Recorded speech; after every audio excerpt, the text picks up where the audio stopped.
Bienvenidos al interrogatorio. Nuestra invitada del día de hoy es una mujer admirable, una luchadora social, activista, una persona que estuvo a hombro al lado de César Chávez para conseguir que usted, la gente que habla en español en este país, pudiera conseguir un sinfín de derechos.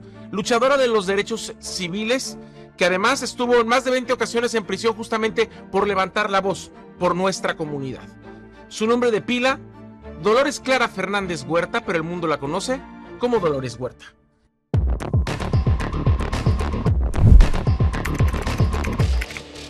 ¿Cómo está? Muy bien, gracias. Qué gusto tenerla aquí en el interrogatorio. ¿Ha estado usted en un sinfín de interrogatorios, Dolores? Sí, muchos. Muchos. Platíqueme, ¿en qué familia nace Dolores Huerta? Bueno, yo nací en Nuevo México y de parte de mi mamá, nuestra familia tiene 14 generaciones que vamos atrás en Nuevo México. Ok. Y de parte de mi papá, mis abuelos vinieron de México, de Durango y Zacatecas. O sea, viene por un lado es una familia inmigrante y por otro lado es una familia arraigada con las tradiciones de Nuevo México. Sí. Que también en Nuevo México hay mucha raza y sangre nativa americana. Indígena. Indígena. O sea, viene una mezcla muy bonita, Dolores. Sí, de verdad, son españoles y también tenemos un bisabuelo que era inglés. Sí. Y luego mi bisabuela vino también de España. O sea, hay una mezcla ahí generacional. ¿Cómo fue la niñez de Dolores Huerta? Muy feliz porque, bueno, mis padres se divorciaron. Mi madre nos trajo a California, pero ella era una persona que trabajaba muy duro y trabajó 2 trabajos hasta que consiguió bastante dinero para abrir su propio negocio. Y tenía un restaurante y luego después un hotel. ¿Cómo llegaron a California? ¿Se vinieron de Nuevo México? ¿Cuántos años tenía Dolores cuando se vinieron para California? 6 años. 6 años, chiquita. Ajá. Chiquita. ¿Y era de familia grande? ¿Cuántos hermanos tuvo? Dos hermanos. 2 hermanos. Ya después mi madre se casó de vuelta y tuve 2 hermanas más. ¿Y con su papá, cómo era la relación, Dolores? Bueno, porque como no viví mucho con él, pero mi padre era un diputado también, era organizador de uniones también, le gustaba mucho lo que eran los sindicatos de los trabajadores y también fue diputado en la Asamblea de Nuevo México. ¿Cómo justamente pues ahí le nació a usted el interés por pelear por los derechos de los trabajadores? Usted va creciendo y ¿a qué se dedica Dolores Huerta? ¿Qué empieza a hacer? ¿Cuál es su primer trabajo? Bueno, tuve muchos trabajos de joven, ¿no? De secretarias y también fui al colegio, pero cuando me interesé lo que estaba pasando con la gente trabajadora del campo, fueron 2 ocasiones. Una que fue un accidente donde unos braceros que me trajeron de México para trabajar aquí en Estados Unidos, que hubo un accidente y varios de ellos se lastimaron y algunos se mataron, ¿no? Y ese fue el interés. Y luego, también cuando empecé con mi trabajo tocando puertas, yendo a las casas donde vivía la gente campesina y miraba qué pobre vivían. Y luego me daba mucho coraje, ¿no? Porque sabía que la gente que trabaja en el campo trabaja muy duro. Y mirando las situaciones, cómo tenía que vivir, y yo miraba que era una injusticia muy grande. ¿Usted cree que las condiciones del campo o de los trabajadores del campo en este país es hoy diferente? Han mejorado, pero siempre se tiene que mejorar más todavía. Porque con las luchas que hicimos, con las huelgas, los boicoteos que hicimos, ganamos algunos beneficios para los trabajadores del campo, ¿no? Ganamos que tienen que darles primeramente servicios excusados en el campo que antes no tenían. Tenían que darles agua para lavarse las manos, agua para que puedan tomar, agua potable, periodos de descanso. Ahorita estamos hablando de uniones y de sindicatos para los trabajadores del campo, pero en aquellos momentos, cuando Dolores estaba tocando puertas o cuando vio ese accidente terrible donde murieron algunos de los jornaleros, de la gente de los braceros que venían a trabajar, no había condiciones ni siquiera salubres para los trabajadores del campo.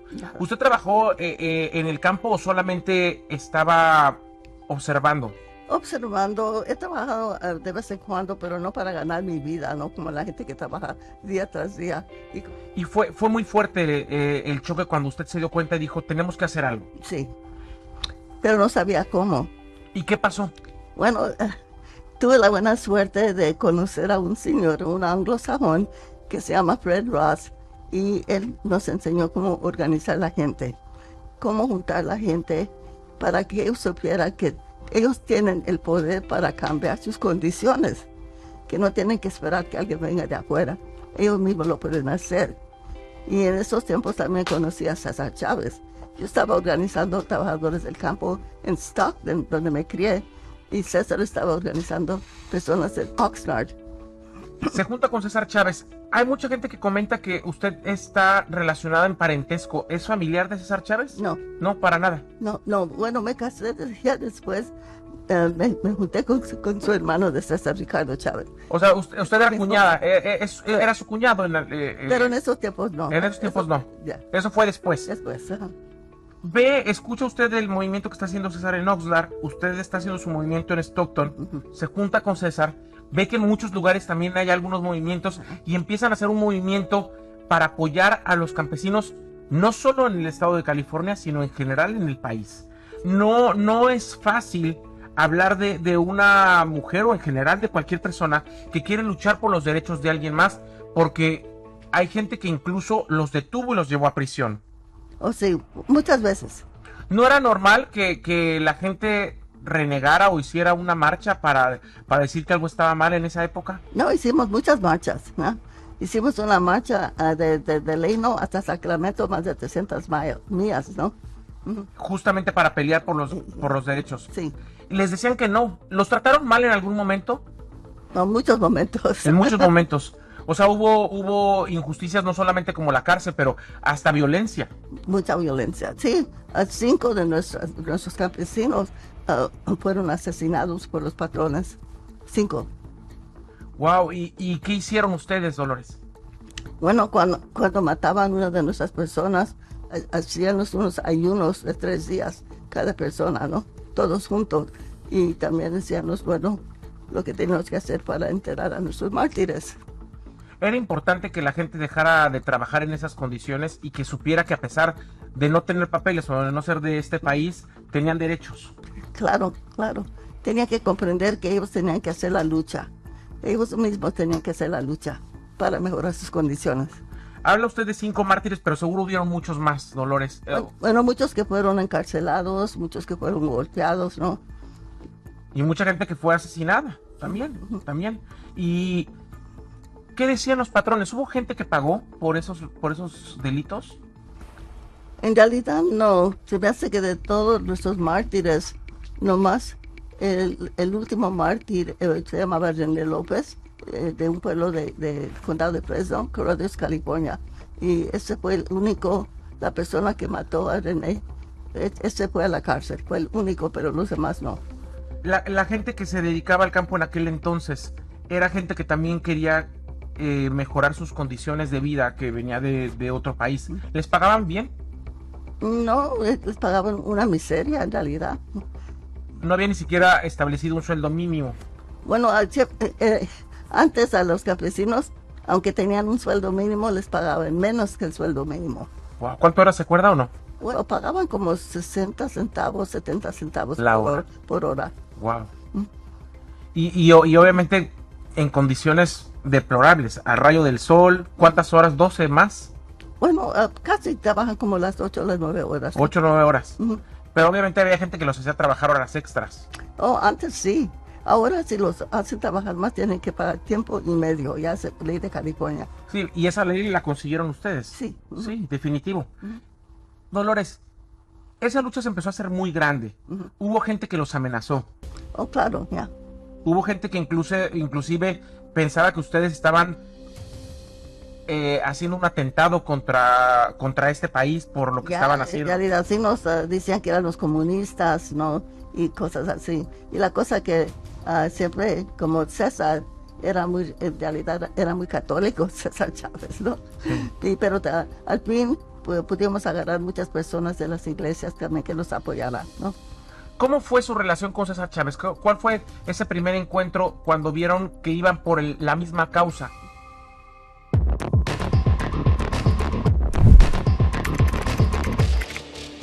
¿Cómo fue su relación con César Chávez? ¿Cuál fue ese primer encuentro cuando vieron que iban por la misma causa, a luchar por algo? Bueno, al principio cuando conocí a César, él no me tomaba en cuenta. ¿Por qué? Pues porque él dice que me miraba como una persona muy joven, pero y que pues en realidad se me hace que hasta que él se dio cuenta del trabajo que yo estaba haciendo, ¿no? Y es cuando él me pidió que me juntara con él para hacer para formar la Unión de Campesinos, después de haber trabajado como 8 o 9 años. Sí, pero en el mismo grupo. Al principio era como, pues bueno, está muy chiquilla, y además también había un poco, yo creo que de machismo en aquel entonces, porque usted era mujer, y ahorita hay una igualdad pues, que pareciera aparente, por lo menos en ley, en papel, aunque todavía falta de llegar en la realidad, ¿no? Es verdad. Pero obviamente en ese momento pues había más machismo que hoy. Estamos hablando de hace 60 años o más. Y todavía existe. Todavía existe. Ya. Tuvo que levantar y gritar más alto, Dolores, para decir aquí estoy y yo también estoy luchando por mis campesinos. No, es que César miró todo lo que nos estábamos haciendo, logrando, porque yo, como le dije, que yo había formado también un grupo de trabajadores del campo. Sí. Y el César miró, y también estaba trabajando en Sacramento para pasar leyes, no solamente para los campesinos, para toda la gente, ¿no? Sí. Pasé una ley para que toda la gente que tenía su tarjeta verde pudieran agarrar servicios del Estado, como ayuda para la gente incapacitada, para la gente pensionada, ¿no? La gente viejez, para los niños también. Platicábamos también, Dolores, que usted hizo que también muchos de los documentos legales hoy, no solo a nivel Estado, sino a nivel federal, pudieran ser traducidos en otros idiomas o al español en específico. Sí. ¿Al principio vio incredulidad por parte de los campesinos? Sí, en realidad sí, porque habían habido muchos esfuerzos para organizarlos y todos habían fallado. Antes de irme a la amnistía, quiero irme del lado personal. Durante esos 8 años, antes de que ustedes consiguieran un apoyo importante para los campesinos, usted se enamoró del hermano de César Chávez y empezó una familia, Dolores. Sí. Una familia muy, muy bonita, además. Sí. Cuénteme, ¿cómo fue? Bueno, son esas cosas del corazón, ¿no? Que en realidad no tienen razón, pero soy culpable. Fue una familia muy bonita, Dolores. Sí. ¿Cuántos años? Bueno, hasta muchos años. Ricardo falleció hace tiempo, ¿no? Que falleció, pero tuvimos hijos los dos. ¿Cuántos, Dolores? Tenemos 4 hijos. 4 hijos. Sus primeros hijos fueron con Ricardo. Bueno, antes que empecé a ser activista, sí. De joven tuve mi primer matrimonio, sí. Pero también me divorcié y luego me casé de vuelta, sí. Y tuve 5 hijos. Con el primer esposo tuve 2, con el segundo tuve 5 hijos, y con el Ricardo Chávez tuve 4. 4, que fue el tercero. Y ya fue la tercera y la vencida. Sí. ¿Sí? Y esos hijos, ¿cómo veían? ¿Y sus primeros 2 maridos veían bien que Dolores fuera una luchadora por los derechos? ¿Cómo veían los maridos esa situación? ¿Se la permitían? ¿Les molestaba? ¿Sentían como que no les daba el tiempo? ¿O cómo eran esos momentos, Dolores? Bueno, con mi primer esposo, en realidad fue mucho antes de que empecé a ser activista, ¿no? Sí. ¿Se casó chiquita? Ya. Bueno, y... No, tenía 20 años, okay, cuando me casé la primera vez. Y con el segundo esposo, sí, él también a veces estaba ayudando también para organizar gente de la comunidad, ¿ya?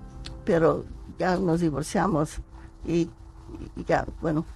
Pues no funcionó al final. No funcionó y dijo hasta aquí. Ya. Porque además, Dolores, si va a luchar por los derechos de los demás, primero lucha por los de ella y no le gusta que no se cumplan los derechos en su hogar, ¿no? Sí, es verdad. Y en realidad yo sigo teniendo el nombre de mi segundo esposo, Huerta, ¿no? Huerta. Se llama Ventura Huerta. Y él fue un líder también estableciendo clínicas para los campesinos por todo Estados Unidos, ¿no? Muy reconocido por su trabajo.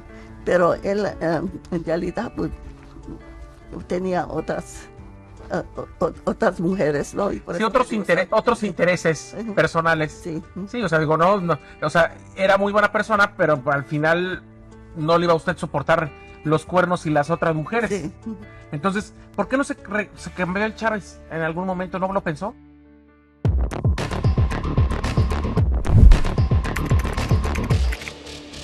¿Por qué no se cambió el Chávez en algún momento? ¿No lo pensó?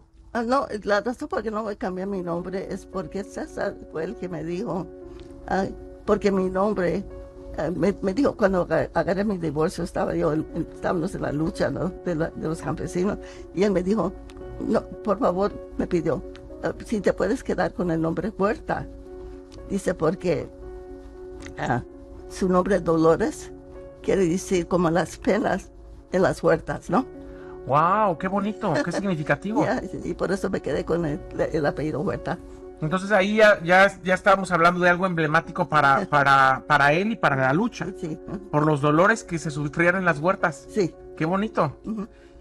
Viene eso que lograron primero para los campesinos. ¿Cuál fue el primer logro importante, Dolores? Bueno, lo que acaba de decir es cuando hablamos de esas leyes, ¿no? Si una persona se enferma, aunque no sea en el trabajo, ¿no? En su casa se enferma, puede cobrar su tiempo que está incapacitado la persona. Se llama aseguranza de incapacidad. ¿Y eso no existía antes? No. ¿Ustedes lo consiguieron? Ya. Fue lo primero. Sí. ¿Qué vino después? Bueno, pasamos muchas leyes, ¿no? La que acabo de decir, también la ayuda para la gente, y no solamente para el campesino. Esas leyes, podemos decir que cubren a toda la gente, ¿no? No lo más los del campo. La que acabo de decir, que si una persona está incapacitada, que también puede agarrar ayuda del estado de California. Eso nos benefició a todos, Uh-huh. Independientemente de si estuviéramos o no en el campo. Uh-huh. Y luego también trabajé en la amnistía del 86. Eso es súper importante. Uh-huh. Hubo una amnistía en 90 y ¿qué fue? 86. 86, en el 86. Uh-huh. Es una amnistía que tenemos casi 40 años Uh-huh. esperando una segunda. ¿Qué pasó en la primera, Dolores? ¿Por qué la amnistía del 86 fue tan importante para nuestros trabajadores? ¿Por qué? Bueno, al principio tenían una propuesta de ley, pero no querían incluir a los trabajadores del campo, ¿no? Pues yo trabajé junto con un diputado de Howard Berman, que en realidad, y trabajé con él en Washington, y metimos ahí que tenían que cubrir a los trabajadores del campo también. Si trabajaban 90 días en el campo por 3 años, que podían agarrar su amnistía. Y pudimos pasar esa ley, pero cuando pasamos la ley para los campesinos, ayudó también a pasar la ley para todos los demás. Y eso benefició a millones de personas. Millones de personas. Gente que logró un estatus legal, Uh-huh. migratorio en este país por esa amnistía. Evidentemente, ese es un trabajo que requirió de mucho, Dolores. Uh-huh. Que requirió en algunos momentos no estar cerca de la familia. No, tuve que ir a Washington, tuve que vivir en Washington, D.C., en el Capitolio, estar ahí día tras día tras día para hacer el trabajo para que votaran por la ley. ¿Afectó en algún momento su salud? No. No. Gracias a Dios. Porque hasta huelgas de hambre hubo ahí. Ajá. Huelgas de hambre para que la gente los volteara a ver, para que Sí. los medios se dieran cuenta de quiénes eran y quiénes estaban ahí. Ya, César Chávez hizo 3 huelgas de hambre, 2 de 25 días y la última fue de 36 días. Pero el último ayuno que él hizo era para llamar la atención a los venenos, a las pesticidas que ponen en nuestra comida, que matan a los campesinos. O sea, todos los químicos que se utilizan en la comida. Sí. Y hubo un avance también evidente, importante ahí, ¿no? Tristemente que todavía siguen haciendo más venenos. O sea, quitaron unos pero pusieron otros más. Sí, es verdad. Y siguen afectando a Claro. los trabajadores del Y a campo. toda la gente, porque aquí en Estados Unidos tenemos más gente que tiene cáncer que en ningún otro país en el mundo, porque muchos de los venenos que usamos aquí están prohibidos en los otros países de Europa, ¿no? Claro. justamente porque... También en la China están prohibidos y aquí los usan. ¿Se va a poder hacer algo, tú crees, Dolores, en algún momento? Tenemos que seguir luchando, ¿no?, para quitarlos. Esa lucha incansable que ustedes hicieron por esa amnistía, ¿en qué quedó? ¿En qué momento usted cree que se diluyó? ¿O continúa al día de hoy?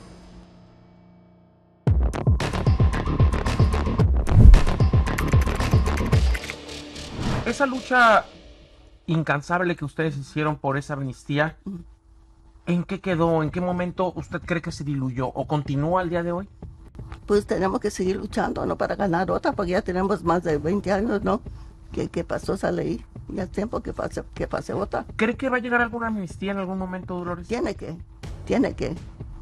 Yo creo que sí.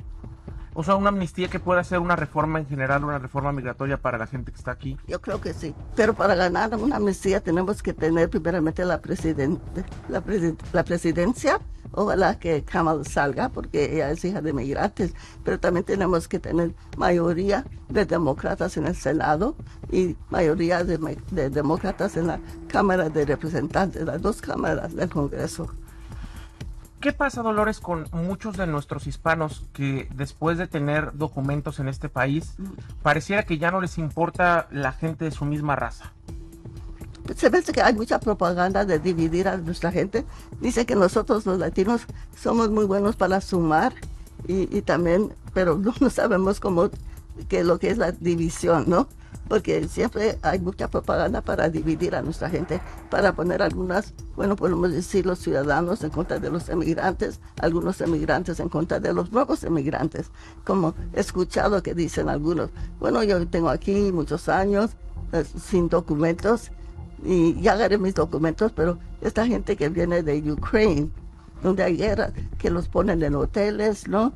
O gente que está viniendo también en la frontera, que los ponen en hoteles y les dan servicios. Es como hay celos, ¿no? Sí, o sea, uno quiere como de, yo ya lo logré, pero a él no le está costando trabajo, y empezamos como a criticar cómo están ayudando a los otros, sin importar lo que nosotros tenemos el día de hoy, que al final ya estamos beneficiados con muchas cosas. En realidad, y tenemos que comprender que cuando nos dividen, perdemos el poder que tenemos, ¿no? En realidad estamos nosotros mismos disminuyendo nuestras voces y tenemos que estar unidos, ¿no? Para tener esta voz, no solamente para los emigrantes, pero para nuestro pueblo latino, para nuestro pueblo hispano. ¿Qué pasó cuando muere César, Dolores? ¿Fue una situación fuerte para usted? Sí, pues, ya porque no esperábamos porque los padres de César vivieron hasta 100 años. Su papá tenía 101, su mamá casi 100 años, y César murió a los 66. Eso fue una cosa muy inesperada. Fue muy joven. Eso fue una situación de salud. No sabemos en realidad. Se murió cuando estaba dormido. Así nada más. Así nomás. Al irse César Chávez, ¿se apagó un poco la llama? Pues se me hace que se cambió mucho, ¿no? Porque y los campesinos me pidieron que yo que corriera para la presidencia, pero yo tenía también mis 63 años en ese tiempo. Yo no sabía que tanto tiempo iba a vivir, porque mi mamá murió a los 51, mi papá a los 70, y yo pensaba que teníamos que tener una persona más joven para llevar la unión adelante, ¿no? Adelante. ¿Y no se quedó usted con la presidencia de la Unión? No, me quedé como vicepresidenta. Como vicepresidenta. Obviamente usted lo pudo haber manejado con los ojos cerrados porque ya llevaba toda la lucha, pero usted quiso dejarlo a las nuevas generaciones. Sí. ¿Estas nuevas generaciones lo manejaron bien? Más o menos. Diferente, digamos. Diferente, ¿no? El que César todo el tiempo fuera la cara o el líder, ¿minimizó en algún momento el trabajo de Dolores? No, en realidad, porque cuando hicimos todos los boicots, lo tuvimos que hacer en las ciudades. Yo tuve que ir a Nueva York y vivir en Nueva York por 4 años para lanzar el boicoteo. Y no, porque nosotros no pudimos ganar con la huelga, porque estamos tan cerquitas a México que podían traer personas para quebrar las huelgas, ¿no? Claro. Casi de un día a otro, ¿no? Pero cuando nosotros pedimos al pueblo americano que nos ayudara, que no compraran uvas, que no compraran en tiendas que estaban vendiendo uvas, es como ganamos. 17 millones de gente de Estados Unidos dejó de comprar uvas. Así fue como ganamos. Con un boicot. Con un boicot. ¿Pasó en las uvas y con qué otro alimento? También los vinos de la compañía Gallo, sí, y también la lechuga. Esos fueron los tres primeros alimentos en los que pusieron a temblar literal al país. Sí. Noticias en todos lados, la gente de la política. Hubo, o sea, sí tuvieron paciencia sus hijos y sus maridos después de que usted se fue 4 años a Nueva York, no sé cuántos a Washington, anduvo por todos lados luchando. Pues a veces llevé a mis hijos conmigo, pero también quiero decirles a toda la gente que no se apuren, porque mis hijos se quedaron muy pobres, porque en la Unión no agarraban los sueldos, solamente agarraban los $5 por semana, $10 por semana, pero la Unión pagaba todos los gastos de la gasolina, de nuestra comida, ropa, etcétera, ¿no? Pero, y mis hijos salieron muy bien. Mi hijo mayor es médico. Okay. Y mi otro hijo es abogado. Tengo hijas que son enfermeras y maestras, ¿no?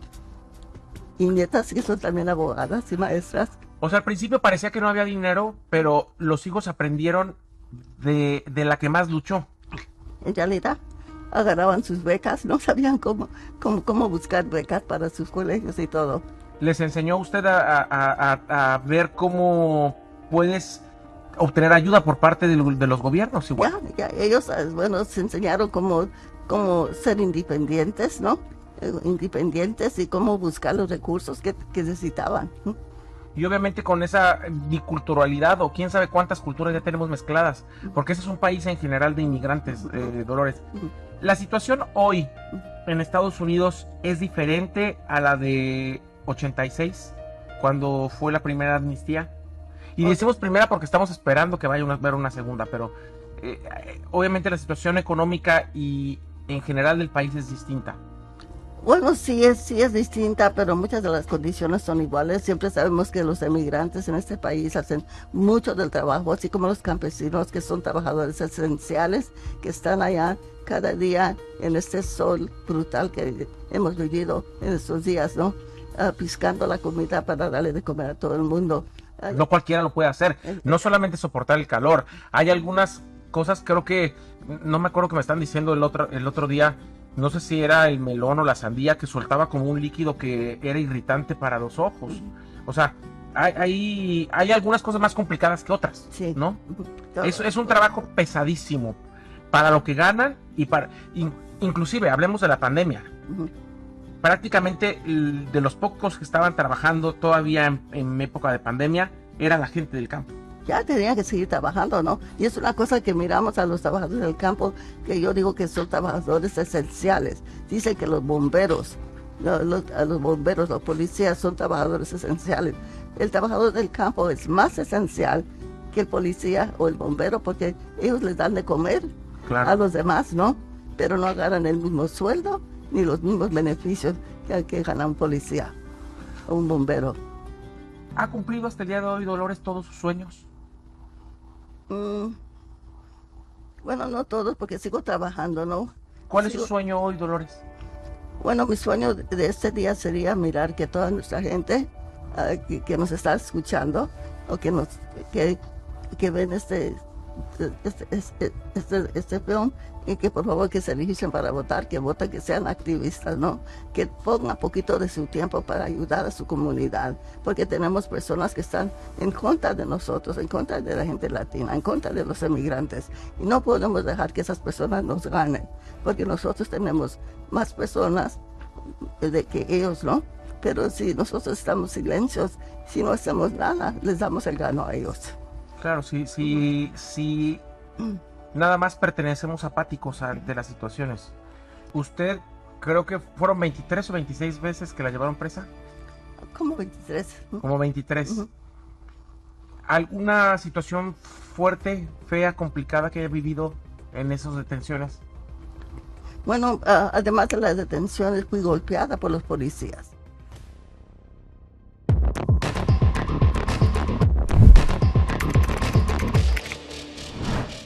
creo que fueron 23 o 26 veces que la llevaron presa. Como 23. Como 23. Ujú. ¿Alguna situación fuerte, fea, complicada que haya vivido en esas detenciones? Bueno, además de las detenciones, fui golpeada por los policías. Y esa fue la más dura. ¿En qué ocasión? En San Francisco, ¿En San Francisco? ya porque estábamos haciendo una protesta en contra de el presidente Bush en ese tiempo, el primer Bush, ¿no? El primer Bush. Ya, porque César había hecho un ayuno que le platiqué de 36 días, ¿no? Sí. En contra de los venenos en el campo. Y Bush tuvo una conferencia de prensa en Fresno diciendo, no, los venenos están bien, la gente está protegida, el gobierno los protege, que es una mentira, ¿no? Y estábamos haciendo una protesta cuando fui golpeada por los policías. Usted fue a protestar a San Francisco Sí. y la golpearon. Ujú. Sí. ¿Y qué pasó? ¿Cayó al hospital? ¿Se fue cayó al Sí, hospital? ya. Sí, estaba muy cerca de la muerte en esa ocasión. Ujú. Una situación complicada, Ujú. fuerte. Sí, ¿Pudo demandar a la gente que lo sí, golpeó? los demandé. Y yo no tengo pensión de ninguna clase, solamente mi seguro social, que es muy poquito porque en la Unión no tenían los sueldos, ¿no? Pero por esa golpiza, la ciudad de San Francisco, por su seguranza, me tiene que mandar $2,000 cada mes. Y esa es mi pensión.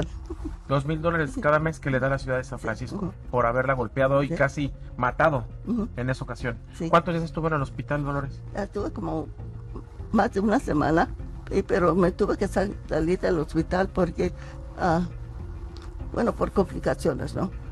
Querían que yo firmara papeles dándole la culpa por mi golpiza a otras personas inocentes que no eran los policías. Y yo dije, mejor me voy del hospital y me recuperé en mi casa. O sea, ni siquiera se terminó de recuperar porque No. la querían hacer firmar otras Ya. cosas. Después de esa situación, ¿vivió amenazas para que firmara algo? No, después no. Después ya no. No. Obviamente eso fue una situación muy mediática ya con Bush, ¿no? Sí, De que querían tapar el sol con un dedo y hacer como que no había pasado nada. sí. Y de las veces que estuvo en prisión, Dolores, ¿vivió algo fuerte además de la golpiza esa en San Francisco? No solamente que cuando uno está en la cárcel, ¿no? Siempre mira que uno está con mucha gente pobre que está en la cárcel. Yo creo que todas las personas deben ir a la cárcel una vez, nomás para que miren quiénes son las personas que están en las cárceles, ¿no? ¿Quiénes están en las cárceles, Dolores? La gente pobre, la gente pobre. Una persona que cuando estaba en la cárcel, una persona porque se robó una pieza de pan, una persona porque escribió un cheque falso, ¿no? La gente pobre. O sea, la gente que no tiene que la defiendan es la Ya. gente que está en la cárcel. Sí, exactamente. Y tenemos muchas personas, tenemos más personas en las cárceles en Estados Unidos que tienen en India o China. India y China son 1,000 millones de personas, ¿no? En Estados Unidos nomás tenemos 300,000 y tenemos más personas encarceladas en Estados Unidos que en la China o la India. Porque el sistema de justicia ¿Y quiénes están en la cárcel? sincero, Son sí. personas de color. Sí. Son latinos, son negros, ¿no? Y los pobres blancos, pero la mayor parte son gente de color, Sí, o sea, o gente de color o latinos. latinos, ¿no? Y eso tenemos que cambiarlo.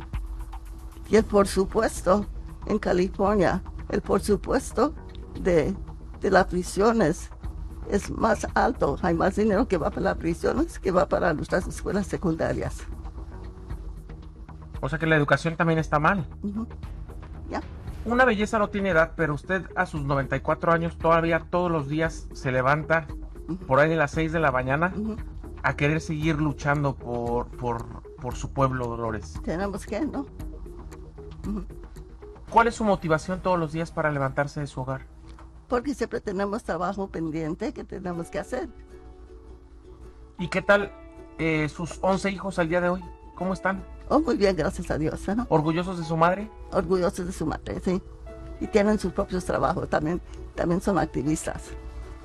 Dolores hoy está en los libros de historia de este país Sí, y es algo que usted se lo sudó y que le trabajó duro, Dolores. pues tenemos que seguir trabajando, ¿no?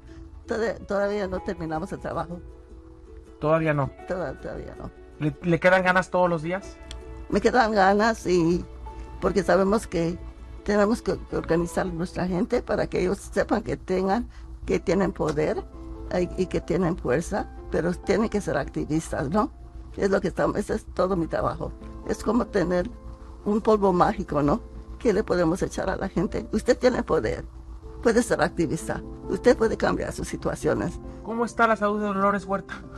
Más o menos bien. Más o menos, o sea, ¿ha gozado de buena salud, Dolores? Ya. Sí. Ahorita tengo algunas cosas, ¿no?, que me han detenido y ahorita estoy trabajando más despacio que antes. ¿Qué tiene? Bueno, cuestiones del corazón.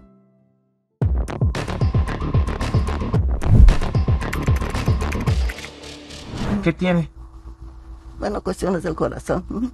Le está ahí medio fallando, pero lo tiene controlado. Controlado.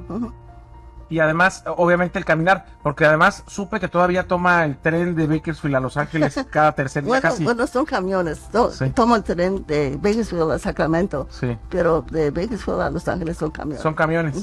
O sea, los toma usted solita. Ajá. Sí, Y es parte del ejercicio diario para mantener ese corazón activo. ya. Bueno, necesitamos transportación, ¿no? Lo tengo que hacer. Después de su tercer matrimonio, ¿le nació volver a enamorar, Dolores? ¿Ya no hubo quien conquistar ese corazón? No, ¿Ya no? no, ¿Ya no quiso? no. ¿Le apasiona la política? Oh, sí, sí, La política nacional también. es complicada también, porque tenemos dos candidatos opuestos, igual, algunos que polarizan, otros que no. O sea, ha sido complicado también para nuestra comunidad recibir a veces tanto golpe, ¿no? De veras, no, pero tenemos que resistir esos golpes y tenemos que luchar para atrás, no nomás estar aquí como piñatas, ¿no? Claro. Tenemos que organizarnos también, pero también miramos que nuestra gente en Arizona, fíjese nomás, si todos los latinos en Texas se registraran para votar, podemos cambiar toda la historia de Estados Unidos, porque en Texas somos mayoría latinos, pero la gente no vota. No se registran. No se registran porque lo hace muy difícil para que se registren, pero pueden, de todos modos ellos pueden seguir haciendo el trabajo para registrarse y para cambiar la política ahí en Texas. Y hay mucha gente que se queda con la tarjeta verde, con la green card, y que ya no pasa a la ciudadanía. O sea, ya dicen, pues ya con esto soy legal, ya no necesito otra cosa. Y hay un cambio muy importante entre ser residente y ser ciudadano. Sí, porque uno nunca puede saber, algo puede pasar, que va a perder, que algo en la vida puede pasar que va a poner su tarjeta verde en peligro, ¿no? Claro. Digo, la residencia se puede perder. Sí, claro. Y la ciudadanía ya ningún presidente te la quita. Ya, that's true. Es verdad. También es un momento complicado para los DACAs, porque no hay un avance hacia dónde va ese programa que activó el presidente Obama, y que hasta el día de hoy no se hace ley, ni hay una vía para dónde continuar con los Dreamers. ¿Cómo ve la situación para ellos, Dolores? Pues se puede cambiar, y se me hace que nosotros, si elegimos a Kamala Harris para la presidencia, por eso es importante que se registre para votar. Podemos cambiar todo eso. Yo estoy segura que Kamala, yo la conozco muy bien, que ella puede ayudar a los DACAs y también ayudarnos para pasar otra ley de amnistía. Y tiene que ver también que los senadores y los diputados voten. Ya, No nada más es trabajo del presidente. ya tenemos que tener mayoría a nuestro lado. ¿Qué le falta hacer? Mucho trabajo todavía tenemos que hacer. Bueno, todo lo que platicamos en las escuelas, sabemos que, también quiero nomás decir esto, porque tenemos personas con María Elena Durazo, aquí senadora de Los Ángeles, ella y otro diputado, Joaquín Arámbula, que es de ahí del área de los campesinos, ¿no?, de Fresno, pasaron una ley para que toda la gente que no tiene documentos puede tener cubierto de salud, aseguranza de salud aquí en California. La gente que no tiene documentos ahora está cubierto con esa aseguranza de salud. ¿Se arrepiente de algo, Dolores? Yo creo que no. ¿Ha tenido una vida bonita? Muy bonita, gracias a Dios. ¿El día de hoy es feliz, Dolores? Sí, soy muy feliz. ¿Cuántos nietos tiene? Muchos. Muchos. Y bisnietos y tataranietos, ¿no? Ya tengo 2 tataranietos. 2 tataranietos. ¿Y cuántos bisnietos? ¿O ya perdió la cuenta? Ya perdí la cuenta. ¿Y todavía los consiente? Oh, sí, claro. ¿Sí? ¿Cómo es de abuela? Bueno, soy una abuela que en realidad paso muy poquito tiempo con mis nietos, ¿no? Pero los quiero mucho y a sus cumpleaños puede ser que les puedo hablar y darles sus felicitaciones, ¿no? Pero soy una abuela que todavía sigue trabajando y casi soy como la Eleanor Roosevelt, ¿no? Sí. La viuda del presidente Roosevelt. Cuando se murió el presidente, sus hijas le dijeron, bueno, casi nunca pasaste mucho tiempo con nosotros como madre, ¿no? Ahora que eres abuela, puedes pasar más tiempo con tus nietos. Y ella les dijo, bueno, no fui muy buena madre, no voy a ser muy buena abuela, tampoco, porque tengo mucho trabajo que hacer todavía. Y Eleanor Roosevelt fue la que peleó para toda la gente refugiada después de la Guerra Segunda. Yo soy como Eleanor Roosevelt, tengo mucho trabajo que hacer todavía. Invito a mis nietos y mis bisnietos que se pongan también en el movimiento y que ayuden a cambiar este país para que sea un país más justo, no solamente social, racial y económico. Que se sumen a la lucha. Pero estoy seguro que ellos, en su corazón, piensan que usted es una gran madre y una gran abuela, Dolores. Ojalá. Seguro que sí. Okay. Agradezco infinitamente esta plática y que le queden muchísimos años más. Ojalá yo o la gente que nos está viendo lleguemos a los 94 con esta fuerza, con esa lucidez y después de haber luchado tanto. Pues los invitamos a que ayuden, que pertenezcan al movimiento, ¿no? Ahí estamos, Dolores Huerta. Gracias. No hay palabras para presentar a esta mujer. Dolores Huerta, gracias por el interrogatorio. Gracias. Sigue disfrutando de nuestro contenido. Descarga la app.